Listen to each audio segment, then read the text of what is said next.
अस्सलामुअलैकुम प्यारे दोस्तों। एक बंजारे ने मजबूरी में अपनी हसीन खूबसूरत बीवी को एक सेठ के पास गिरवी रख दिया।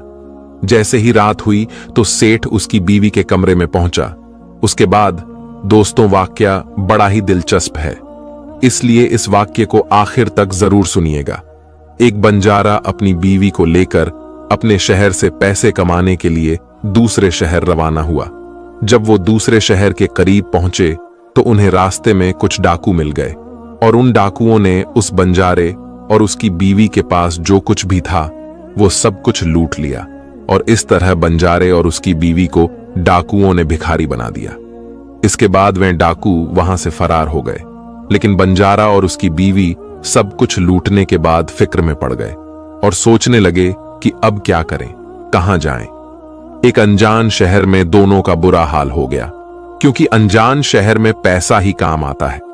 बंजारा अपनी हसीन बीवी को लेकर शहर की तरफ रवाना तो हो गया, लेकिन उसे यह फिक्र सता रही थी कि अब मैं क्या कारोबार करूंगा, पैसे तो मेरे पास है नहीं। वो इसी फिक्र में चला ही जा रहा था कि उसे शहर के बाहर एक फकीर दरवेश दिखाई दिया। वो बंजारा अपनी बीवी को लेकर फकीर की तरफ चल दिया।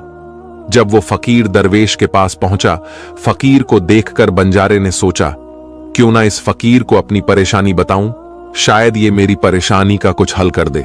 ये सोचकर वो फकीर के पास पहुंच गया और बहुत ही आजिजी भरे अंदाज में उसने अपनी परेशानी उस फकीर को बताई और कहा, फकीर बाबा, डाकुओं ने हमारा सब कुछ लूट लिया। अब कारोबार करने की बात तो बहुत दूर, हमारे पास खाने पीने के लिए भी कुछ नहीं है। अगर आप हमारा कुछ इंतजाम कर दें तो मैं आपको वापस लौटा दूंगा। फकीर को उस बंजारे पर बहुत तरस आया। फकीर बाबा ने कहा, मेरे बच्चे, मेरे पास तो कुछ भी नहीं, लेकिन मैं एक ऐसे शख्स को जानता हूं जो जरूरतमंदों को उधार दे देता है। आप दोनों उसके पास जाकर अपनी परेशानी बताओ, शायद वो तुम्हें कुछ पैसे दे दे। फकीर ने उन दोनों को सेठ के बारे में बताया और उसके पास भेज दिया। बंजारे की बीवी इतनी खूबसूरत थी जो कोई भी देखता तो देखता ही रह जाता। बंजारा अपनी बीवी को लेकर सेठ के पास पहुंच गया। सेठ ने जब बंजारन को देखा तो उसे पर फिदा हो गया, लेकिन वो बंजारा इस बात से बिल्कुल बेफिक्र सेठ से हाथ जोड़कर कहने लगा, सेठ जी, मुझे कुछ पैसों की जरूरत है। लेकिन सेठ का एक वसूल था, वो पैसे तो उधार दे देता था, लेकिन पहले कुछ सामान अपने पास गिरवी रखता था। सेठ ने कहा, पैसे तो मैं तुम्हें दे दूंगा, लेकिन तुम्हारे पास गिरवी रखने के लिए क्या है? अब बंजारा सोचने लगा, उसके पास तो कुछ भी नहीं था। थोड़ी देर कुछ सोचकर उसने बड़ी आजिजी से कहा, सेठ जी, मेरे पास गिरवी रखने के लिए तो कुछ भी नहीं है। सेठ ने कहा, देखो भाई, इस तरह मैं आपको एक आना भी नहीं दे सकता, ये मेरा वसूल है। बंजारा फिर सोच में पड़ गया। कुछ देर सोचने के बाद सेठ से कहा, सेठ जी, आप मेरी बीवी को गिरवी रखकर मुझे कुछ रकम दे दीजिए। मैं उन पैसों से कारोबार करके जल्दी ही आपकी रकम ब्याज सहित वापस कर दूंगा और अपनी बीवी को ले जाऊंगा। तब तक मेरी बीवी आपके दिए हुए पैसों में आपके पास मेरी अमानत रहेगी। सेठ तो यही चाहता था। सेठ ने जब बंजारे की ये बात सुनी तो वो खुश होकर पैसे देने के लिए तैयार हो गया और पैसों के बदले में बंजारे की बीवी को अपने पास रख लिया। अब जैसे ही आधी रात का वक्त गुजरा, सेठ बंजारे की बीवी के कमरे में पहुंचा। ये देखकर बंजारे की बीवी के पैरों के नीचे से जमीन निकल गई। वो डर के मारे सहम गई और उससे कहा, खुदा के लिए मेरे कमरे से निकल जाओ। लेकिन सेठ कहां मानने वाला था और उस औरत से कहने लगा, खुदा ने तुम्हें कितना खूबसूरत बनाया है। इसके बाद कहा, अब तुम उस नादान बंजारे को भूल जाओ, अब तुम हमेशा के लिए मेरी हो। उधर अब बंजारा सेठ के पास अपनी बीवी को छोड़कर सेठ से कर्ज लेकर कारोबार करने के लिए चला गया। बंजारे ने उन पैसों से प्याज का कारोबार शुरू कर दिया। वो कम दामों में किसानों से प्याज को खरीदता और दूसरे जरूरतमंद लोगों को महंगे दामों में बेच देता था। इस तरह बंजारे ने उन पैसों से बहुत ही जल्द खूब दौलत इकट्ठी कर ली और कुछ दिनों के बाद बंजारा सेठ के पास पहुंचा और कहने लगा, सेठ जी, आप अपना हिसाब करके मुझसे अपनी रकम ले लीजिए और मेरी बीवी को मुझे वापस लौटा दीजिए। अब इतनी खूबसूरत बीवी को कौन वापस करे? सेठ ने बंजारे से कहा, भाई क्या बताऊं, आज से 2 महीने पहले की बात है। तुम्हारी बीवी अचानक बीमार पड़ गई और उस बीमारी के कारण तुम्हारी बीवी की मौत हो गई। मैंने तुम्हारी बीवी का बहुत ही इलाज करवाया, अच्छे से अच्छे हकीम को दिखाया, लेकिन मैं फिर भी तुम्हारी बीवी को नहीं बचा सका। बंजारे ने जब उस सेठ के मुंह से यह सुना तो दिल पकड़कर बैठ गया और बहुत दुखी हो गया। फिर थोड़ी हिम्मत बांधकर सेठ से बोला, सेठ जी, जो होना था वो तो हो चुका। शायद मेरे नसीब में ही ऐसा लिखा हुआ था। अगर वो मेरे साथ भी रहती तब भी उसकी मौत आती, क्योंकि होनी को कौन टाल सकता है। फिर भी आप अपने पैसे मुझसे ले लो, ताकि मैं इस बात से बेफिक्र हो जाऊं कि मैंने अपना कर्ज चुका दिया है और अपनी बीवी को गिरवी रखने के कलंक से खुद को बचा लिया है। बंजारे की बात सुनकर वो सेठ बोला, नहीं भाई, अब मैं तुमसे पैसे कैसे ले सकता हूं? जब मैं तुम्हारी अमानत ही तुम्हें नहीं लौटा सकता तो अपना कर्ज वापस लेने का मुझे कोई हक नहीं है। बंजारे ने बार बार सेठ से अपना कर्ज वापस लेने की गुजारिश की, लेकिन सेठ नहीं माना। उसके बाद उदास होकर बंजारा वहां से चल दिया तो रास्ते में फिर उस जगह पर पहुंचा जहां पर उसकी मुलाकात उसे फकीर से पहली बार हुई थी। हमेशा की तरह फकीर अपने चबूतरे पर बैठे हुए थे। बंजारा भी वहीं जाकर चुपचाप बैठ गया। फकीर दरवेश ने जब बंजारे को देखा तो उसे पहचान लिया और उसका हालचाल पूछने लगा। बंजारे ने पूरा मामला फकीर को बता दिया। वो फकीर दरवेश बहुत तजुर्बेकार आदमी था। बंजारे की बात सुनकर फकीर ने कहा, बंजारे भाई, उस सेठ ने तेरे साथ धोखा किया है। तेरी बीवी अभी बिल्कुल सही सलामत जिंदा है। तेरी बीवी को उस सेठ ने अपने घर में छुपा लिया है।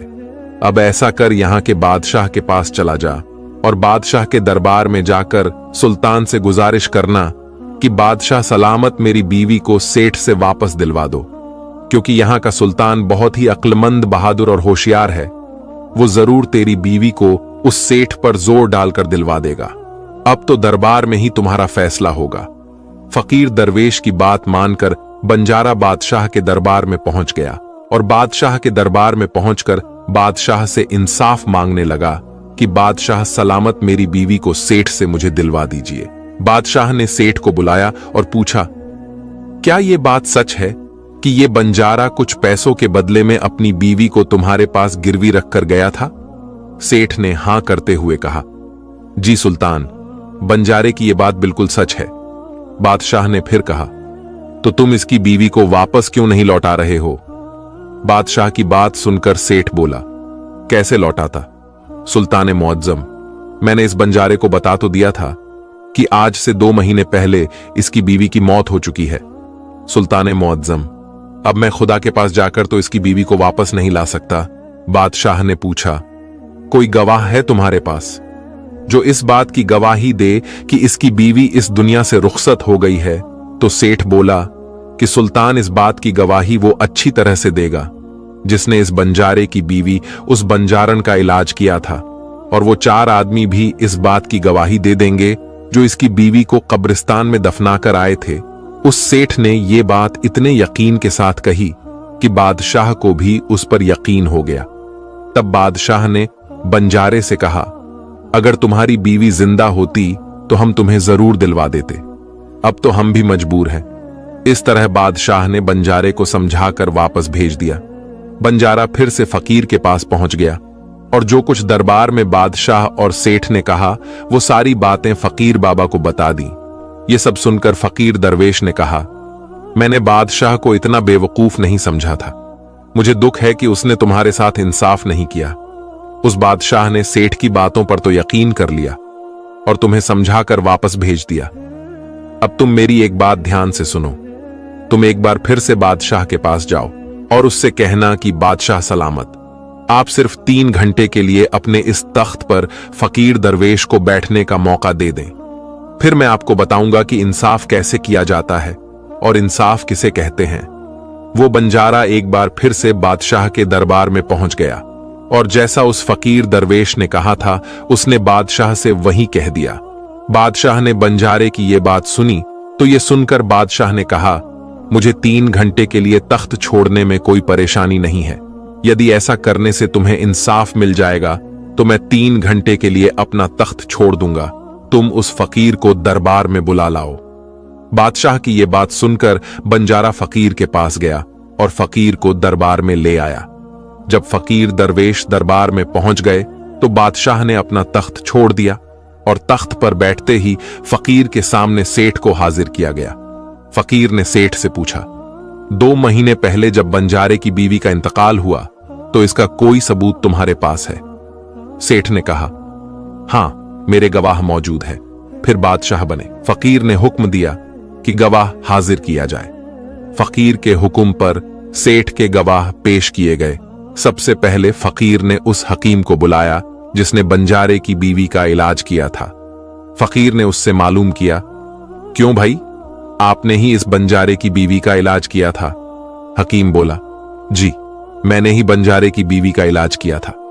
हकीम की बात सुनकर फकीर बोला, अच्छा हकीम जी, मुझे ये बताओ कि तुम बंजारे की बीवी का इलाज करने के लिए सेठ के घर जाते थे या फिर बंजारे की बीवी इलाज करवाने के लिए तुम्हारे पास आती थी?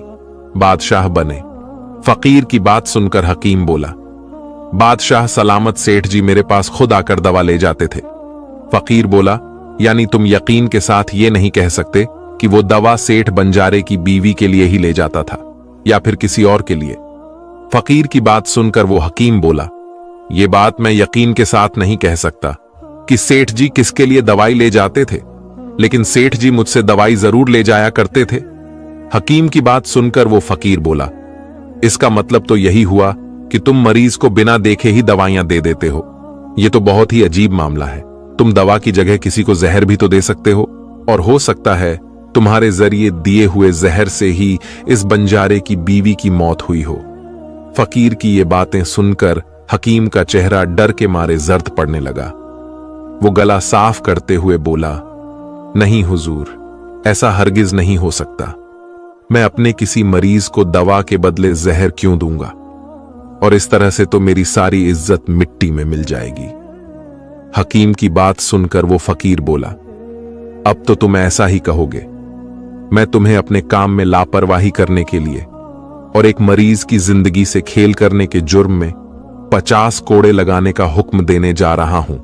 इसके साथ ही तुम्हारा मुंह काला करके सारे शहर में भी घुमाया जाएगा। अब तुम सोच लो, सच बोलोगे या फिर मैं सिपाहियों को तुम्हें गिरफ्तार करने का हुक्म दूं। यह सुनकर हकीम का बदन कांपने लगा और वो फकीर के पैरों में जा गिरा और बोला, हुजूर, मुझे माफ कर दो। मैं कबूल करता हूं कि मैंने सेठ के किसी भी मरीज का कोई इलाज नहीं किया। सेठ ने तो मुझे हजारों रुपए दिए थे और कहा था कि अगर गवाही की जरूरत पड़ी तो ऐसा कहकर उसके हक में गवाही दे दूं। बस मेरा यही गुनाह है कि मैंने लालच में आकर इस सेठ की बात कबूल कर ली। बादशाह बने फकीर ने कहा, कुछ भी हो, तुमने गुनाह तो किया ही है, इसलिए मैं तुम्हें झूठी गवाही के इल्जाम में 10 कोड़े लगाने का हुक्म देता हूं। फकीर के हुक्म को बादशाह के सिपाहियों ने फौरन पूरा किया और फकीर को पकड़ लिया और भरे दरबार में उसे कोड़े लगाने लगे। पहला कोड़ा लगते ही वो जोर से चिल्लाया और कहने लगा, सुल्तान, मुझ पर रहम कीजिए, मैं मर जाऊंगा। हर कोड़े के साथ उसके गले से दर्द भरी आवाजें निकलने लगी। हकीम के साथ ऐसा होते हुए देखकर सेठ के गवाह के तौर पर बुलाए गए उन चारों शख्सों के कलेजे को मुंह आ गए जिन्होंने बंजारे की बीवी को कब्रिस्तान ले जाकर दफन करने की बात कही थी। अब बारी उन चारों गवाहों की आई तो फकीर ने उनसे पूछा कि तुम लोगों का कहना है कि तुम चारों ने इस बंजारे की बीवी के जनाजे को ले जाकर कब्रिस्तान में दफन कर दिया था। मुझे ये बताओ, दफन करने से पहले मैयत को गुस्ल दिया जाता है, फिर उसे कफन पहनाया जाता है। इस दौरान क्या तुमने उस औरत की मैयत को बेलिबास देखा था? ये सुनकर उस सेठ के चारों गवाह कहने लगे, नहीं हुजूर, उसका बदन तो हमने देखा ही नहीं था। जब सेठ जी ने जब जनाजा तैयार कर लिया था, उसके बाद ही हम उसे कब्रिस्तान में ले गए थे और उसे दफना कर आए थे। उन चारों गवाहों की बात सुनकर वो फकीर बोला, और तुमने ये जानने की कोशिश भी नहीं की कि उस चारपाई पर मरा हुआ आदमी लेटा है या जिंदा लेटा है? कहीं ऐसा तो नहीं किसी जहरीली चीज से बेहोश करके उस चारपाई में लिटाया हो और तुम उसे कब्रिस्तान में ले जाकर दबाकर आ गए? ये तो एक बहुत ही बड़ा जुर्म है, इसके लिए तुम लोगों को मौत की सजा दी जा सकती है। वो चारों गवाह हकीम की पिटाई देखकर पहले से ही खौफजदा थे। जब उन्होंने फकीर के मुंह से मौत की सजा की बात सुनी तो उन सभी के हाथ पांव मानो बिल्कुल ही ठंडे पड़ गए हों। जैसे ही फकीर ने सेठ की तरफ देखा तो सेठ का चेहरा बाहर से फीका पड़ गया था। फकीर ने सेठ से कहा, सेठ जी, तुम्हारे 5 गवाहों की तो पहले ही हवा निकल गई। अब तुम बताओ कि किसी की मर्जी के खिलाफ किसी की बीवी को जबरदस्ती अपने घर में रखने के जुर्म में तुम कौन सी सजा पाना पसंद करोगे? फकीर की बात सुनकर सेठ का चेहरा एकदम से पीला पड़ गया था। उसके मुंह से बोल नहीं निकल सका। बादशाह बने फकीर ने कहा, इससे पहले कि मैं तुम्हें 10 साल की सजा दे दूं, अभी भी वक्त है कि तुम इस बंजारे की बीवी को दरबार में हाजिर करो। बादशाह के डर से सेठ ने फौरन अपने गुलामों को घर भेजकर बंजारे की बीवी को दरबार में हाजिर कर दिया। फकीर ने बंजारे को उसकी बीवी सौंप दी और सेठ को झूठी गवाही के अपराध में 5 महीने की कैद की सजा सुना दी। उन चारों गवाहों को 100-100 कोड़े मारने की सजा दे दी, जिन्होंने बंजारे की बीवी का जनाजा कब्रिस्तान में ले जाने की झूठी गवाही दी थी। ये देखकर बादशाह हैरान रह गया और फकीर के सामने हाथ जोड़कर बोला, फकीर बाबा, आप अनमोल हैं। आपने मुझे सिखा दिया कि इंसाफ कैसे किया जाता है। बादशाह की बात सुनकर फकीर बोला, सुल्ताने मौज्जम, मेरी 3 बातें हमेशा याद रखना कि कभी भी इन 3 जगह पर अपनी बीवी को अकेला नहीं छोड़ना चाहिए। पहली जगह, अगर आपकी बीवी बीमार पड़ जाए तो ऐसी हालत में कभी भी उसको बीमारी में अकेली छोड़कर नहीं जाना चाहिए, क्योंकि जब कोई आदमी किसी औरत से शादी करता है तो शादी के वक्त वो कबूल करता है कि मैं तेरे सुख दुख में तेरे साथ रहूंगा। इसलिए बीमारी की हालत में उसके साथ ही हमेशा बने रहिए और उसकी देखभाल करिए। जिस तरीके से बीवी अपने शौहर की खिदमत करती है, इस तरह से शौहर का भी हक बनता है कि जरूरत पड़ने पर अपनी बीवी की खिदमत करे। ये आपके अखलाक है और आपकी खुशहाली की जड़ भी है। दूसरी जगह, अगर आपकी बीवी पर कोई झूठा इल्जाम लगाता है तो ऐसी हालत में तुम्हें उसके साथ खड़े रहना चाहिए, क्योंकि एक लड़की अपने माँ बाप का घर इसी आस में छोड़कर आती है कि मेरा शौहर मुझे समझे और हर हाल में मेरा साथ दें। इसलिए दुनिया वाले उस पर कोई झूठा इल्जाम लगा रहे हैं तो आपको अपनी शरीके हयात के साथ खड़े रहना चाहिए। ऐसे वक्त में उसको कभी भी अकेली नहीं छोड़नी चाहिए। तीसरी जगह, कभी भी अपनी बीवी को गैर महरम मर्द के पास नहीं छोड़ना चाहिए, चाहे वो आपका दोस्त हो, चाहे आपका कोई रिश्तेदार हो और चाहे आपका कोई सगा भाई ही क्यों ना हो। किसी भी हालत में अपनी बीवी को किसी गैर महरम मर्द के साथ कभी भी अकेली नहीं छोड़नी चाहिए, क्योंकि आज के वक्त में किसी का कुछ नहीं पता, कौन कब और किसके साथ दगा कर दे। इसलिए कभी भी भूलकर अपनी बीवी को किसी गैर महरम मर्द के साथ अकेली नहीं छोड़नी चाहिए। तो दोस्तों, ये थी आज की वीडियो। आज की वीडियो पसंद आई हो तो लाइक करें, चैनल को सब्सक्राइब करें और बेल आइकन का बटन भी दबाएं। शुक्रिया।